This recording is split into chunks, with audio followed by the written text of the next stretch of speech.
E agora dessa convocação que Jair Bolsonaro fez para os seus apoiadores acompanharem esse interrogatório. O que está por trás dessa estratégia de Jair Bolsonaro? Será que teremos aí um ex-presidente com muita energia ou até intempestivo, confrontando o ministro Alexandre de Moraes, justamente para agradar, digamos assim, os seus apoiadores? Ou ele vai, de alguma forma, tentar se controlar para não prejudicar esse processo, esse julgamento? Muito boa tarde, seja bem-vindo. Boa tarde, Ítalo, boa tarde ao colega, também advogado, né, ínclito operador do direito, né? Eu fico imaginando, né, o que seria do advogado do Bolsonaro nesse momento. Será que ele vai falar? Será que ele não vai falar? Será que ele vai confrontar? Vamos entender o seguinte, né? Nós estamos nesse momento numa situação, Ítalo, que trata efetivamente de um encontro do ex-presidente e de outros que tornaram-se réus com a justiça.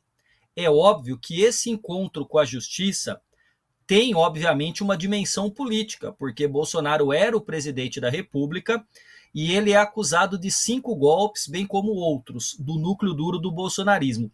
Desses golpes, né, a gente pode destacar golpe de Estado.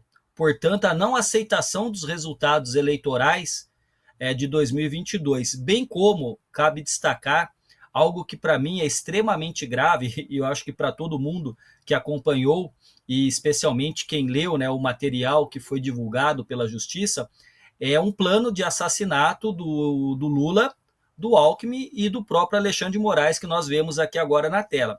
O bolsonarismo, ele é um elemento de política que não busca fazer concessões em nenhum momento, né?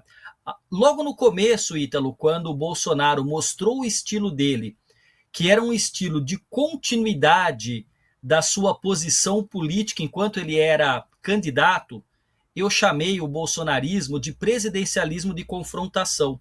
Então está no DNA do Bolsonaro o confronto.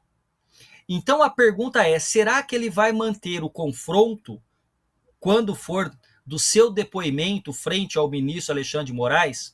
Porque uma parte substancial do discurso bolsonarista foi um discurso antissistema.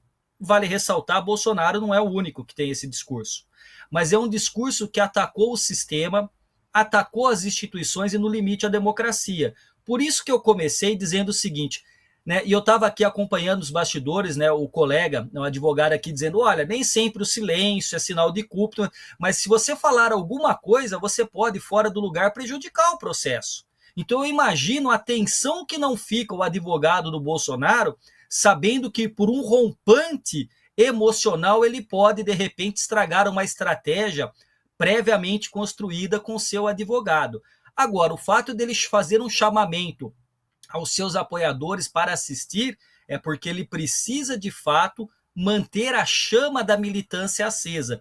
E eles são muito bons nisso, especialmente, Ítalo, nas redes sociais, porque, de fato, eles conseguem fazer os recortes daquilo que é transmitido quase como os melhores momentos do futebol. Nunca mostra tomando o gol, mas sempre no ataque. E aí, de repente, pode ser uma estratégia discursiva, narrativa, para manter essa chama acesa, porque a gente tem que lembrar o seguinte, ele está inelegível, ele tem um problema gravíssimo agora com a justiça, mas ele ainda é uma peça fundamental na influência para a próxima eleição em 2026, especialmente pela situação muito delicada do presidente Lula nas pesquisas, mostrando um aumento constante de sua reprovação. Desculpe se eu falei muito, eu não quero monopolizar, estou devolvendo para ti aí.